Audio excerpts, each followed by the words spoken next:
you're heading into as the head coach, and we like focus in on the now for the Indiana Fever, you've got a unique locker room. It is undoubtedly super talented, but it's such a mashup of unique personalities, and I'll also say established storylines for each of these players. Like there aren't some players that like haven't figured out what they're about, or like the storyline hasn't been created for them in the W. And you've got all of this coming into your locker room. So, season's on the way. What are going to be your first priorities?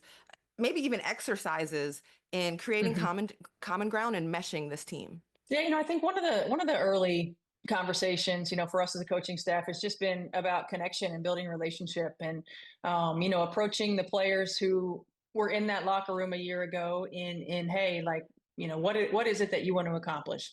You don't, do you, what is it that we can help you? Like, you don't know what you don't know. Right. And most of those guys were pretty young. Certainly pretty young in terms of playoff experience. And then approaching them in sort of a self-scout way, like this is what we would do to you when we played you. So these are the things that we want to work on. So first establishing with those players that had been here, and then continuing to work on our communication and relationship building. Because we know at the end of the day, it doesn't matter what if you don't have connection, if you don't build relationship, and if you don't build trust. And so we've really started from a foundational level of that. And then it was really important who we added in free agency and in the offseason fit who we already had. I mean, look, our big three with Caitlin and Kelsey and Aliyah, like you got to have certain kinds of vets that fit around them. That number one, fill the gaps that we need in our lineups, in our rosters. But number two, have accomplished multiple things that can lead them in a way that they haven't been led before, but also understand where they fit in the scope of what the Indiana Fever is about now and what we're about in the future, and that give us a chance to compete for championships. And okay, so we're gonna stop right there and we're gonna get into it. Right, so Coach Stephanie White already sounding like a better coach as far as what she's talking about, like a more professional coach. We understand that. We understand who Coach Stephanie White is. One thing that she mentioned is we're going to go in and we're going to demonstrate how we would prepare for you, for the Indiana Fever, how we would go in thinking about how we're going to play against you. So that's big time, giving different looks, different schemes. And then I love how she mentioned we have a young core here with our big three. We all know that AB, Caitlin Clark, Kelsey Mitchell, and especially young as far as playoff experience. So we know the Indiana Fever are going to go to the playoffs this year. I am 99.9% positive. Okay. Coach Stephanie White has mentioned it again. We have filled in the spots that we need. We have filled in the gaps with veterans, with players who are going to be good with chemistry and play that role. And I think this Indiana Fever team, man, is going to be really, really good. I think that Amber and Kelly did an outstanding job. I mean, certainly they crushed it. They crushed it. They did. You think about bringing in Natasha Howard, who was drafted by the Indiana Fever when I was an assistant coach, was traded by the Indiana Fever when I was the head coach, just went out and won multiple championships after that, continued to winners. Absolutely, to continue to become one of the greatest players in the history of our league, played every different kind of role, is soft-spoken. So when she speaks, you listen because it matters, right? Gives us a little bit different look at that position than we've had before.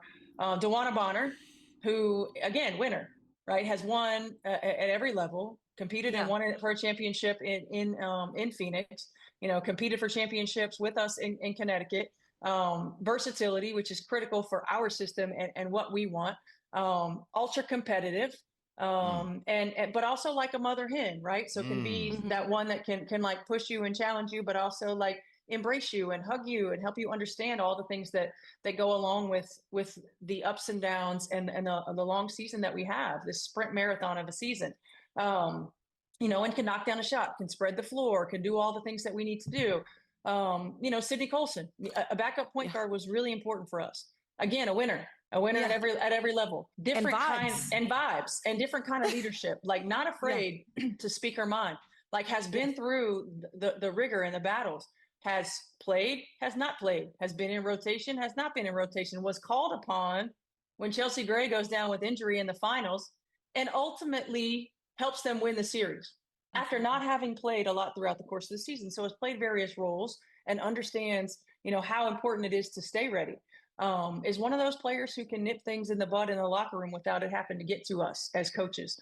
Builds our depth on the perimeter, allows us a little bit more versatility with Caitlin and Kelsey and what we do with them. Really important to get somebody of her caliber, certainly for us. So we're gonna, before we get to Sophie, I love Sophie's energy already, man. I can't even look. It sounds like, let's start with DeWanna Bonner. DeWanna Bonner, even in her interview, she mentioned it, like she's getting a little bit older in the league now, and I could see where she could be that girl to pull someone aside and kind of give them that like motherhood of like, hey, if there's anything going on, I'm here for you, way to calm, kind of calm someone down. So I love that. And then, as mentioned, DB, we know what she could do. She's a competitor. She's going to be feisty. She's going to spread the floor. She can shoot the ball. She could play defense 1 through 5. So we understand what that type of mentality, and she's a winner, and she's already played for Coach Stephanie White in her system. So we know what she's going to bring to the table. Natasha Howard, she's one of those girls, as Coach Stephanie White stated, she's not going to talk too much, but when she talks, she's coming from a different heart. It's coming from like a real serious place, or a real, like she really is 100% being honest with you or something. You know what I'm saying? She's just one of those girls, soft-spoken, so it's important when she speaks. She has authority is what I'm trying to say, okay? Sydney Colston, she's one of those girls. One thing that Coach Stephanie White said was vibes. And if you guys been watching me, I love teams with vibes. If you look at the NBA, if you look at all the teams putting belt to booty, they all have vibes. The Thunder, they have vibes. I'm not saying they're going to go win a championship. I don't think they are. You look at the Magic, they have vibes. You look at teams like the Rockets, young teams, and they're all, there's vibes. Earlier on in the season, when you look at the Lakers, you couldn't even tell if someone's ready to get traded. How's LeBron feeling? Like everybody's on ice. There's no vibes. Teams that were winning games, they have vibes. The Celtics, they have vibes. The Cavs, they have mad vibes. So the Indiana Fever, this team is going to have vibes. And that's why I said it's so important for this team to come out and get rolling. I'm talking about belt to booty, 5 games in a row. Bow, bow, bow, bow, bow. 100 points on it. Bow, bow, bow, bow, bow. You know what I'm saying? Belt to booty. And then locker room vibes are going to be vibes. Everybody knows you don't want to lose a game and get on a plane. That is the worst vibes. You want to win games so you can have the vibes. You want to joke. You want to have all that stuff. And that's locker room chemistry. Like Coach said, we need that chemistry. We need to build. We need to have each other's back. So Sydney Colston, she's going to be one of those girls, if there's ever going to be anything that's happening on the court, or there's any type of miscommunication, or players are going at it, which there's going to be that. It's not going to be a perfect team. Every team goes through that. You know what I'm saying? Especially women. You guys know women's have their times of the month, and they be tripping sometimes. They be snappy. So, things could come off at a way. So Sydney's going to be that one. Hey, nip that shit in the booty. Nip it. And then she's going to bring mad vibes. Sydney Colston's going to bring mad vibes and competitiveness. So I love the additions. Let's continue with the interview. Sophie Cunningham, toughness, right? Tough. Winner, ability to play multiple positions, has played with tough competitors. I mean, was essentially mentored by the all-time greatest in Diana Taurasi, right? So now she can be that mentor. She can be that player who comes in and brings us that toughness and that swag, yet keeps our versatility, can knock down shots, which shot making is so important, for us, and take some pressure off of our big three, because all of these other guys can do their own thing, right? But when they fit with what we have, I think it makes us really, really dangerous. Plus, all of those players are going to help us on the defensive end of the floor, which has been our greatest deficiency. And so I think that having veteran players who understand what it is to be a part of this organization, who are not afraid of all of the things that come with being a part of the Indiana Fever, and who ultimately, at the end of the day, are great teammates, great people, and just want to win. That is a great walkthrough, all of the additions, all of the star power. and muscle that you have joining the team this season. And you mentioned the big three. I'll guide you through it. Let's start talking about them. Let's start with Caitlin Clark. You have a generational talent. Sometimes that word is thrown around, but I think it's really fitting here for Caitlin and her talent and her potential at the point guard position. So Caitlin Clark was on an alternate broadcast with Diana Taurasi and Sue Bird. And one of my favorite parts of it, so she's got a goal and she wants to have less technical fouls. That's a good goal. And she plays with such passion and fire. And of course, sometimes that spills over and sometimes that can, show very visibly, but a lot of times the passion is good. So like, what's your immediate reaction to, Passion is to that? great. Did Diana give her any advice? I think they were bragging on the types of texts they all got. I'm sure they were. I think my initial reaction is look, like momentum changing technicals we can't have. The unnecessary ones, like, we can't have. Having conversations about what it means to show your fire and like, you don't want to take any of that away because that's what makes her special, right? But to channel some of that, in a way that may not hinder our team. The margin for error in this league to win a championship is so small. And if one technical in a game changes the momentum and causes you to lose it, that's big. So when we get them, the timeliness of them, the ones that happen, in a heat of the moment, competitive, whatever. Okay, like, yeah, we live with those. It's the nagging ones, right? Like getting on the official and continuing to nag and nag and nag. Like, that's my job. Yeah. That's my job. So I think for me, it's helping her navigate the when to do it and when not to. Helping her maintain a constructive channel for a lot of that competitive spirit. And I think it's important for Caitlin to utilize Tamika Catchings because Catch was the same way. Like, oftentimes our greatest strength can sometimes be our greatest weakness, right? That fiery, competitive, like, is the reason that you're so successful. But sometimes it can hurt depending upon the timing of it. And so I think Catch is a great resource for that too. I think just being honest with her about like certain times, like, yo, it's time to kind of chill, or hey, yeah, go ahead, or I'll get this one. Right. Nah, Stephanie White going, hey, this isn't Chrissy Size. This is Stephanie White. This is an older version of you, Caitlin. This is a girl. This is a lady right here. This is a coach when she says, hey, Caitlin, come here. Come here. You're going to walk over there, Caitlin. This is not Chrissy Sides where you're looking at her crazy and you throwing water bottles and shit. Coach Stephanie White would sit your ass right down. Right down. Just like Lisa Bluter, Coach Stephanie White will sit your right down, Caitlin.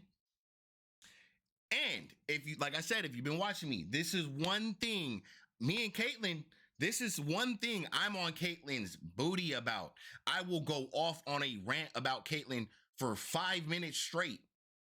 No holding back on Caitlin about too much with the refs. All my lives last year, she was doing a lot with the refs, but at the same time, nobody on her team was pulling her aside besides maybe Erica Wheeler once.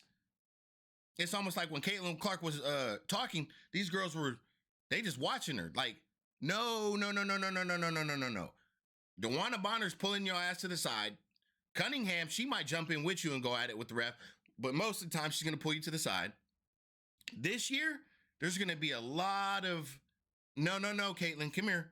Sydney Colson, all these girls, because now, remember, they've already played together for a year, the core. Lexi Hall, AB, Kelsey Mitchell, no, we know each other now. Get your ass over here. We're not doing that, Caitlin. Because there's some times where if I'm a ref, hey, I'm teeing her ass up with no hesitation. I'm talking about, you gone. You tripping. Bro, there was times last year, Caitlin Clark was overly doing it with the refs. And I get it. There were some times where she did get calls where I'm like, whoa, come on now. You're doing too much. The ref, like, okay, you don't have to tee her up for that. But she made it a key that she's going to give Coach Stephanie White only 2 texts this year, which if we went over and under and I had $1,000, I'm telling you right now, I'm taking the over on 2 technicals this year. I'm not saying Caitlin Clark can't be calm, but the girl she just has that much passion for the game. She's one of those players. It doesn't matter. She's gonna get irritated, frustrated if she thinks something is wrong. She has that much passion for the game. And you know what? I love it. But there were times last year she understands that she could get away with it because Chrissy Sides wasn't saying anything. Coach Stephanie White, she is not playing that. She's not playing that. Caitlin Clark, come here. This is my job. If I see something wrong, I will go at the ref. You are my point guard. Sit your ass right here.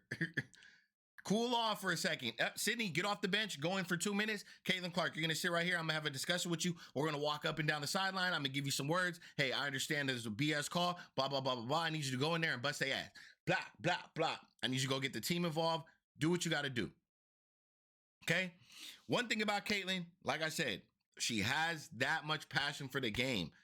Russell Westbrook, they got passion for the game. You're not telling them nothing. But you got to have somebody who has authority, like how Malone had, how just coaches who talk, like the Celtics coach. You know what I'm saying? So I like it, man. I really, really do like Coach Stephanie White. She's talking like she's been with the Indiana Fever for 5 years, like she's been coaching this team for 5 years. I really, really like what I'm seeing from Coach Stephanie White. The confidence is there. The confidence in her team is there. Knowing her team, knowing her personnel, knowing these girls, how they are, their moods, what they do on the court, how they are off the court. And now, like she said, it's time to bring everything together. We need to have strong relationships, tight like this. Our relationships need to be like this. You can call me. You can da-da-da-da-da. Hey, you can call anybody on this roster. We should be able to have a dinner together, whatever the case is. I know it's not going to always work like that, but they need that type of chemistry. You know what I'm saying? And they need a bond that's very hard to break. And one, it's going to come down to who makes the damn team. And we can't take all the girls we have now. We have a lot of girls. So we know the main core. But it's going to be a team thing. We need a whole team. So let's continue. I don't know how much more of this interview there is. Like, I get this one. Let's go. Having those conversations. You don't want to stifle the things that make her great.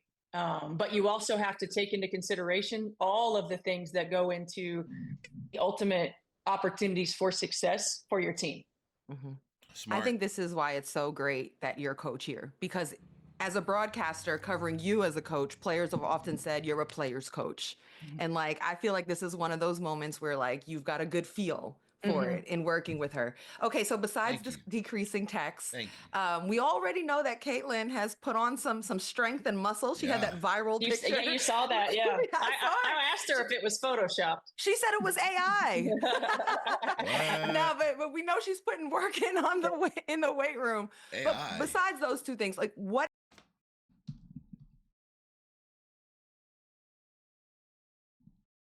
I don't know if she's, Caitlin's a jokester. I don't know. I asked her if it was photoshopped. She said it was AI. No, but we know she's putting work in in the weight room.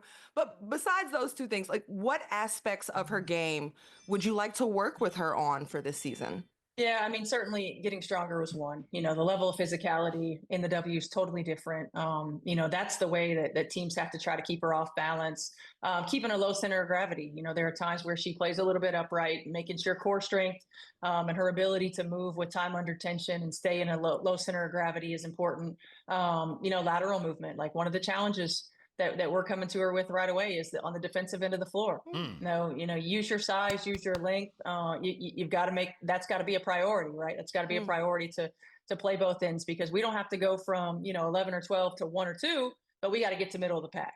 I think from just a straight basketball perspective, making sure that we help her diversify her finishing ability, diversify in the way that it's not predictable, to be able to be equal in terms of production and facilitation going right and left, to be able to have different types of finishing looks, whether it's crossbody finishes, whether it's floaters at the rim, whether it's quick floaters, long floaters, Euros.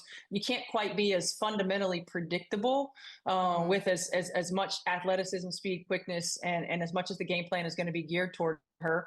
And then I think the challenge for us as coaches is how do we get a rest when she's on the floor while she's playing, right? Like while she's on the floor. And some of that's going to be playing off ball, utilize her as a screener, getting her into action on the third and fourth side instead of the first and second, where it's easy to game plan against. Now, how we use her to help everybody else be better off the ball. We know how great she is with the ball in her hands. We're not going to take that away, but we've got to be able to diversify a bit in how we use her. So from those kind of challenges as well. I mean, we've got like a short-term kind of list and we got a long-term kind of list, but Caitlin, I remember from the very first day when we were working on balance and we were working on footwork and we were looking at all those things from day 1 to day 2, she had it.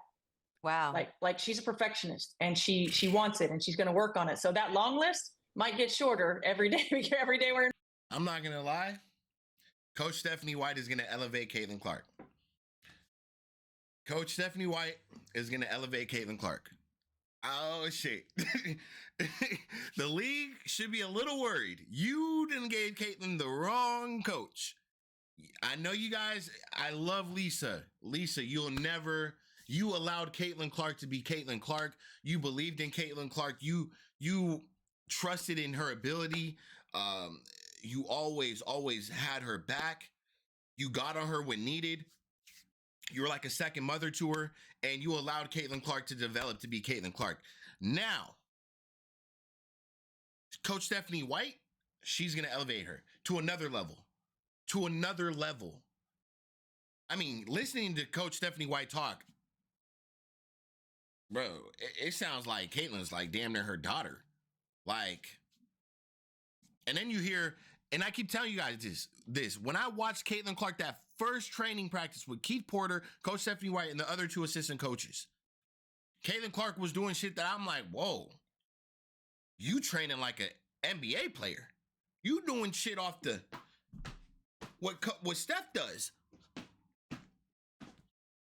And I'm talking about, there was no cuts, no edits, no little 5-second edits like everyone else we see. No, Caitlin was, I'm talking about with no problem, back and forth, doing left, hitting every shot. Then I hear Patrick Beverly get on his podcast talking about she was shooting the shit out the ball. I'm talking about, she's shooting the shit out the ball. I'm like, oh wow. He said, yeah, well, she's one of those shooters. She wanted perfectionist. Hey, pass me the fucking rock in my chest. Hey, I remember that interview in the back of my head. Caitlin is one of those. She's gonna get it down. She's in that. She's different. So I said it on my first video, like, yo, Coach Stephanie White is probably looking at Caitlin Clark like, oh my gosh, we really got something like this? Caitlin, I watched you. We had schemes against you, but I didn't know you were like this. She's in there really, repetition off the fingertips, splow, splow, splow, splow. One thing Coach Stephanie White, and this goes in with the whole situation we're talking about, she's trying to make her a more diverse scorer because Coach Stephanie White, she's smart. She coached against Caitlin Clark. Caitlin, she's trying not to say it, but she's also giving the hint like, yo, we had schemes to go against you. We had to really go at you like this. We had a game plan. We really watched film on you. So understanding that some of the things, because you've been doing it all year, I'm that coach where I'm like, okay, she's going right. She doesn't like to do this. She's going left. She likes to do this. It's getting predictable to someone like Coach Stephanie White. So that's why they were able to stop the Indiana Fever, because Coach Stephanie White was dialed in on Caitlin Clark. And that's what she tried to do. She shut down Caitlin Clark. That's the game plan. And I get it, guys. I'm not here to argue about the eye thing. I'm on your side. Trust me, I get it. My point is, they still had a game plan for Caitlin Clark, and she's letting it be known. I'm coming here to show you these are our schemes against you. So I want you to have a little bit more diversity. We're going to Euro. We're going to come off the right. We're going to do this. We're going to go there. So it's going to be a different look. And then at the same time, you're so important. You're not getting rest on the bench. You're not coming out the game. You're getting rest on the court. She made that very clear.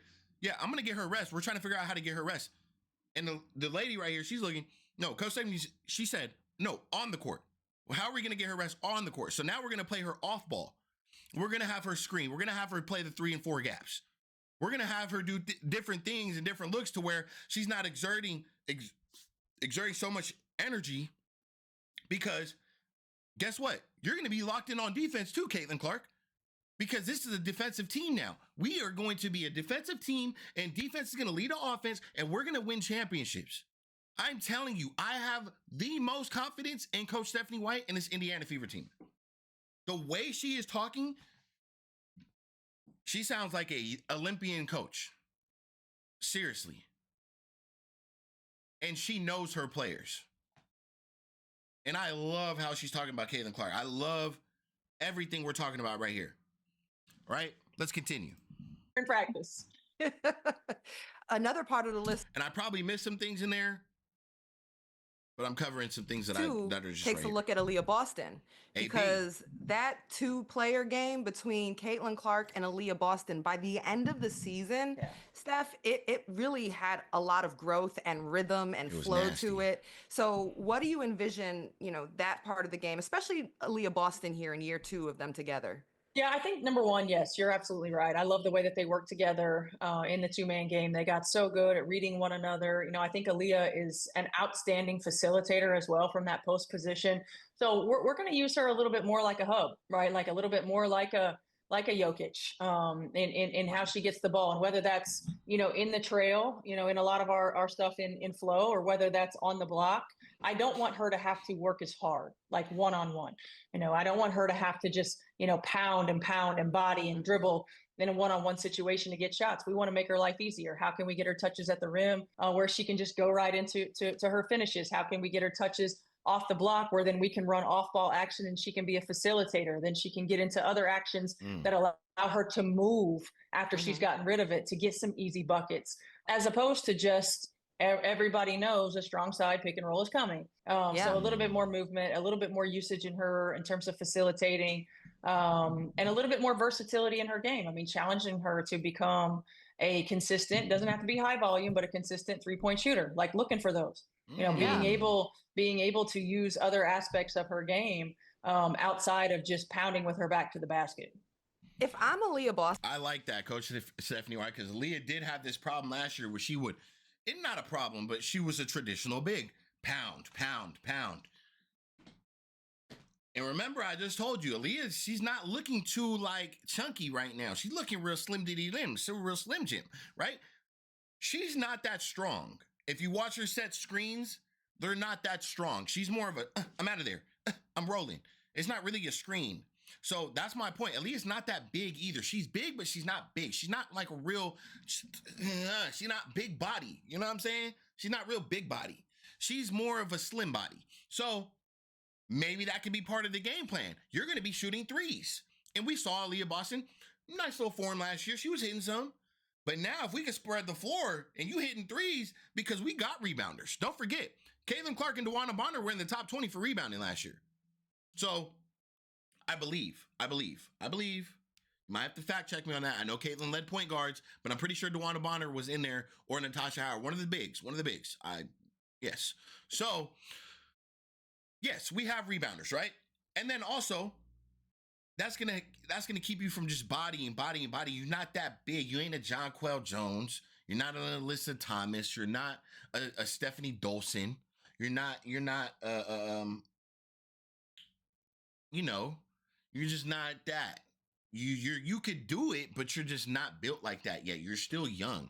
She's not really a bully in there. She got to be a little bully. So that's good to hear. And yeah, man, AB, like I said last year, her assists were up. And I said last year, maybe we run it through AB, run the ball through AB. But I wasn't saying catch the ball on the trail, though. I was saying maybe catch on the block, run it like that, because she's going to be surrounded by so many shooters. So we'll see how it goes with AB. But hearing from Coach Stephanie White that she wants her to shoot more threes consistently, that's big time. Austin and I happen to be watching Good Follow Show and watching this interview. I would be so excited to hear all of like the accountability and opportunity you're Mhm. giving her to potentially grow into. There is nothing like a facilitating big. But let me Yes. take let me take you to Kelsey Mitchell, who is 29, I believe. So we are talking Oh, about I thought Kelsey prime Mitchell was like years right 27. now, Yes. okay? What's next level for her? Because we know she is a bucket, a bucket, a bucket. Yeah, I mean, Kelsey was our number one priority in free agency. Making sure that we're re-signing her, making sure that she understands how important she is to everything that we are going to do. She is the probably the one person on our roster that can just get a bucket, doesn't need any help. Right. I think our ability as a staff to move her around and utilize her strengths and her ability to get downhill. She doesn't need a screen, right? She doesn't need the two man. The ability to get downhill, the ability to use her in two or three actions to get her wide open looks, to use her speed in the open floor, to put her in positions. I thought last year, and you look at her numbers, it was the most efficient year that she's had. Less Mm, shots, most efficient, right? mm. All-star performance. She's an all-league performer in my mind. No doubt about it. But I think our system and the way that we can continue to play to her strengths and put her in positions for success, I think it's going to be really good. We're going to free her up to just play. Hmm. We're gonna use her and Caitlin and a lot of stuff together. We're gonna Mm. use them as screeners and a lot of action to then open them up. I mean, we all know, everybody knows, if you're a great scorer, if you can be a great screener, you're gonna get a lot more shots. That's right. And then Right. we're gonna put her in position to do what she does best and break down the defense. Mm. And we're gonna have other action to where it's not like, here you go, Kelsey, you got to make a play, and then we're just watching, right? So we're gonna give her multiple options in that action. And then I think she can be a real key for us on the defensive end of the floor. She's been relied upon so heavily offensively in her time in Indiana, and of course, had the most talent that she's ever had around her a year ago, and I think this year will be even more Even so. more. So take some pressure off of her to feel the burden of having to make the play, but also. I think she's going to get more wide open looks than she's ever gotten before because of who we have on the Facts. floor and because of their ability to Facts. space the floor. Bro, that's not just her. That's everybody on this team. That's everybody on this team, man. They're going to have a lot of space. There's going to be a lot of opportunities. And I like how, Kelsey Mitchell, she's one of the least people we talk about right now when it comes to this Indiana Fever team because we know what Kelsey Mitchell's done. Obviously, Caitlin Clark is Caitlin Clark. That's yeah. The rest of the girls, this is all hype right now. And it's not just hype, it's real shit. This is real deal. But we know what Kelsey Mitchell could do. But I think, as stated, this is going to be an even better year for her. She's going to unlock a whole nother potential. This is prime 29 years old for Kelsey Mitchell right here. The efficiency last year with the threes and out leaks and things like that was amazing. She could take you off dribble. She's that fast. But when you have girls who could spread the floor like this roster, and depending on who she's going to be on the floor with, Coach Stephanie White, there's going to be sets for her. We could see a breakout year for her again. So I'm just excited to see this year, man. I'm super, super excited. I don't know how much more of this interview we got. We might break it into two. But yeah, man, Kelsey Mitchell, I think she's going to have a great year. I think the whole Indiana Fever team is going to have a great year, to be honest. Coach Stephanie White, I'm super excited with this pickup. Super, super excited. I think this is the perfect coach for the Indiana Fever, and I think they're going to elevate again this year. This is a championship team behind a championship coach, behind a championship organization. So they got the support, and I'm going to keep saying they got all the talent, and now it's time to put it all together. We got training camp coming up. These girls have been in the lab working together, and I'm excited. I'm super excited. So appreciate you guys, man. I'm going to catch you on the next video. Make sure you guys hit that like button. I'm out of here.